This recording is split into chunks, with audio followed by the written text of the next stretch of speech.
Promotion కావాలి.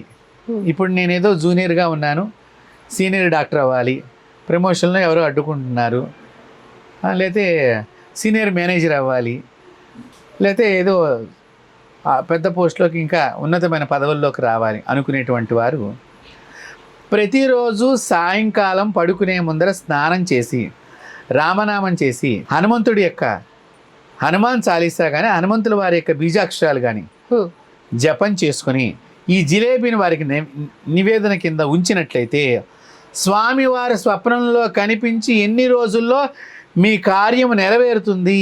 ఇవన్నీ కూడా సుందరాకాండలో స్వామివారి యొక్క విశేషమైనటువంటి విషయాలన్నీ కూడా మనకు తెలుస్తాయి. సీతాదేవికి ఎన్ని దోషాలని పోగొట్టారు. అలాగే మైసూరు పాకాన్ని మీరు షాప్స్లోంచి తెచ్చుకున్నా సరే, అంటే ఇంక చేయలేని ఓపిక ఉన్నటువంటి వాళ్ళ గురించి మేము షాప్లోంచి తెచ్చుకోండి అంటున్నాం, కానీ ధర్మశాస్త్రం ప్రకారం మన ఇంటి లోపల చేయటం ఉత్తమం. ఎందుకంటే షాపులో ఉన్న ప్లేట్లోంచి ఒక పీస్ తీసాము అంటే అది మనం ఎవరైనా భోంచేస్తే అది మొత్తం అంతా కూడా ఎంగిలేనట్లుగా శాస్త్రం చెప్తున్నది.